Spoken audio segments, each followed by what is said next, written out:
Сәлеметсіздер ме, құрметті студенттер? Бүгінгі біздің тақырып атмосфераның шумен ластануы. Мақсаты шу ұғымына түсініктеме беру, шумен ластану тірі организмдер мен адамдарға тигізетін әсерін түсіндіру, шу өлшегіштер құралдарының ерекшеліктерін атау, қолдану әдістерін талдау. Санитарлық гигиеналық позициядан қалыпты дыбыс деңгейін, акустикалық режимді талдау, шудың негізгі көздерін сипаттау, шу әсерінің салдарын анықтау. Урбанизациялардың өсуімен шу адамның өмірінің тұрақты бөлігі. Қалалық ортаның елеулі ластағыштарының бірі болды. Сонымен акустикалық шу дегеніміз не? Шу бұл амплитуданың, жиіліктің кездейсоқ өзгеруімен сипатталатын әртүрлі физикалық табиғаттың ретсіз дыбыстық тербелістері. Шу адам ағзасына зиян әсер етеді. Шудың таралуына ауа райы және климаттық факторлар әсер етуі мүмкін. Температура мен ылғалдылық, желдің күші, температуралық градиенттер, атмосфералық турбуленттік, тұман мен қар. Ағаштың немесе бұталардың жасыл белдеуі қоршаған жерді шудан оқшаулауға көмектеседі. Дыбыстың жоғары жиілікті сипаты жасыл қоршаудан өткен кезде төмендейді. Сонымен қатар, желден туындаған бұталар мен ағаштардың қозғалысы қолайлы маскировкалық шу жасайды. 110 децибелден жоғары шу шулы мас болу деп аталады. Шулы мас болу рок музыканың себептерінің бірі. Рұқсат етілген шу нормалары тұрғын үй қабырғаларының шуы күндіз 50 децибел, түнде 40 децибел болуы тиіс. Санитарлық гигиеналық позициядан қалыпты дыбыс деңгейі 10-65 децибел кезінде акустикалық режим деп саналады. Ең ыңғайсыздық тудыратын дыбыс 80 децибелден жоғары деңгейі болып табылады. Адамның жүйке жүйесі үшін 60-тан 50 децибел асатын шу зиянды болады. Адамның есту аппараты өте қиын. Дыбыс ауа арқылы берілетін толқындық тербеліс және атмосфераның басқа да компоненттері. Бұл тербелістер алдымен адам құлағының барабан қалпақшасымен қабылданады. Содан кейін орташа құлаққа беріледі. Дыбыстар 25 мың жасушадан өтеді. Олар миға өңделеді. Сондықтан дыбыс өте қатты болса, онда денсаулыққа үлкен проблемалар әкелуі мүмкін. Адам құлағы секундына 15-тен 20 мыңға дейін диапазонға дыбыстарды қабылдай алады. Аз жиілік инфрадыбыс деп аталады, ал жоғары ультрадыбыс. Шу әсерінің салдарлары, зиян салдары. Ұйқының бұзылуы, жүрек тамыр және жүйкенің бұзылуы, шаршау сезімі, жоғары шаршау, көңіл күйдің төмендеуі, оқуға қабілеті төмендеуі, еңбек өнімділігінің төмендеуі, естудің төмендеуі. 20-30 децибел кезінде ауырсыну сезімі, акустикалық жарақат пайда болады. 186 децибелде барабанның бөліктері үзіледі. 196 децибелде өкпе тіні зақымданады. Шудың емдеу әсері. Ақ шу тыныштандырады және жүйке жүйесін жабады. Мысалы, жақын сарқырама шуы болып табылады. Шудың қолайлы әсері. Жапырақтың сылдыры, бұлақтың сылдыры, құс дауысы, суық, кенжардың шуы стрессті жояды. Шумен ластану.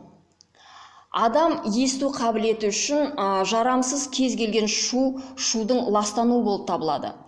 Фабрикалар, машина жабдықтары, поездар, автомобильдер шығарылатын қатты және өткір дыбыстар ластану болып табылады.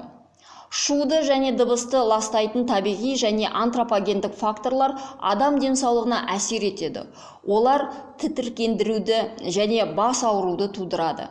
Бірақ бұл әлі де басты проблема емес, себебі мүлдем төзімсіз дыбыстар өте қауіпті болуы мүмкін. Өйткені олардың салдарынан холестерин деңгейі артады, артериялар тарылады, адреналин ағыны күшейеді, жүрек соғуы жиілейді. Бұл факторлардың барлығы өмірге қауіпті, өйткені олар инфаркт пен инсультке әкелуі мүмкін. Тітіркеніш шулар табиғатта да бар, алайда олар ластану дұрыс емес деп санауға болады. Өйткені тірі организмдер эволюцияда процесіне бейімделеді. Шуды ластаудың басты көзі көлік құралдары, автомобильдер, темір жол, поездер, ұшақтар болып табылады. Қалаларда тұрғын аудандардағы шудың ластану деңгейі дұрыс емес, қалалық жоспарлау себебі. Мысалы, әуежайдың қала шегінде орналасуы. Қалалардағы шудың басқа да маңызды көздері өнеркәсіптік кәсіпорындар, құрылыс және жөндеу жұмыстары, автомобиль сигнализациясы, иттің үруі, шулы адамдар және тағы басқалары болып табылады. Батыс Еуропада халықтың жартысынан астамы шу деңгейі 55-тен 70 децибел болатын аудандарда тұрады. Осыған байланысты шудың әсерін төмендету үшін біраз шаралар жүзеге асырылады. Мысалы, үлкен қалаларда жасыл өсімдіктер шудың деңгейін біршама төмендетеді. Олар түскен шу энергиясын 20% жұтады. Бұнымен қатар шуды сіңіруші конструкцияларды, экрандар орнату сияқты шаралар да атмосфераның шумен ластануынан қорғайды. Шудың ластануы экожүйедегі табиғи тепе-теңдікті бұзылуына да тез әкеледі. Осыған байланысты кейбір жануарлар дауыстап дыбыстарды шығара бастайды. Себебі олар экожүйедегі тепе-теңдікті одан да күшті бұза отырып, қайталама дыбыстық ластағыштар рөліне айналады. Табиғаттың шулы ластануын болатын ең танымал жағдайдың бірі дельфиндер мен киттердің әскери гидролокаторлардың дыбыстарынан жағаға шығып кетуі, бағдарлануын жоғалуы болып табылады. Шуды сипаттайтын өлшеу үшін шу өлшегіштер, жиілік талдағыштар қолданылады. Шу деңгейін көбінесе децибелдерде өлшейді. Шу өлшегіш ол күшейткіштен тұрады, өлшеу микрофоны қосылады, ал шығыста вольтметр орналасады. Шу өлшегіштерге дыбыстық сигнал электр импульстеріне түрлендіріледі. Дыбыс қысымын деңгейін және дыбыс қарқындылығын өлшеу үшін келесі аспаптар пайдаланылады. OF5 және OF6 октавалық сүзгілері бар Ш75 типті шумомерлер. Red фирмасының OF101 октавалық сүзгілері бар PS1202 шумомерлері. Брюль Кер фирмасының 16-13 октавалық сүзгілері бар 2203-2209 типті шумомерлер.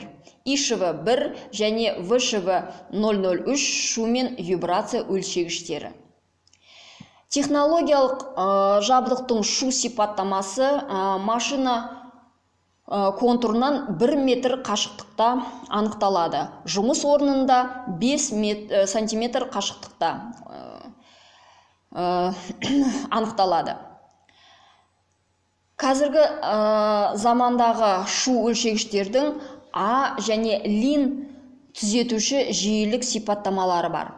Сызықтық объективті сипаттама лин 63-тен 8000 Гц октавалық жолақтардағы дыбыс қысымының деңгейін өлшеу кезінде қолданылады. Инфрадыбыстық диапазон жиілігі 20 Гц-тен кем. Ультрадыбыстық диапазон жиілігі 20 000 герцтен астам болады. Инфрадыбыс дерек көздері жер сілкінісі, боран, дауыл, цунами, қуатты жабдықтар, станоктар, компрессорлар, дизель қозғалтқыштары, желдеткіштер, реактивті қозғалтқыштар, көлік құралдары. Әлсіз сіңеді, үлкен қашықтыққа таралады. Физиологиялық әсері: құлақтың ауруы, себепсіз қорқыныш, шаршау, бас ауруы, бас айналуы, көру өткірлігі төмендейді. Ультрадыбыс көздері. Ультрадыбыстық технологиялық жабдықтардың барлық түрлері 18 кГц-тен 100 МГц-ке дейінгі және одан да жоғары жиіліктер диапазондағы ультрадыбыстық тербелістерді генерациялайтын өнеркәсіптік, медициналық, тұрмыстық мақсаттағы ультрадыбыстық аспаптар мен аппаратура. Физиологиялық әсері: жүйке жүйесінің қызметі бұзылады, ауырсыну сезімі пайда болады, қан тамырлары қысымы өзгереді, қанның құрамы мен қасиеті өзгереді, ДНК молекулалары зақымданады, мутация тудырады. Шаңның ластану түрлері келесі кестеде берілген. Шудан қорғау құралдары мен әдістері: ол машиналар мен агрегаттардың дыбыстық сәуле шығару қуатын төмендету, конструктивті және жоспарлы шешімдермен дыбыстың әрекетін оқшаулау, ұйымдастыру техникалық іс-шаралары, емдеу алдын алу шаралары, жеке қорғаныс құралдарын қолдану арқылы жұмыс істейді. Шартты түрде шудан қорғайтын барлық құралдар ұжымдық және жеке болып бөлінеді. Мысалы, мүмкіншілікше пластмастардан жасалған бөлшектерді кеңінен пайдалану, металл корпустарды пластмасса корпусына ауыстыру, домалау мойын тіректерін сырғанауға ауыстыру. Құрметті студенттер, келесі тест сұрақтарға жауап берулеріңізді сұраймын. Және де келесі бағалау критерийлерін ескере отырып, тест сұрақтарының жауаптарын Платонус платформасына жіберулеріңізді сұраймын.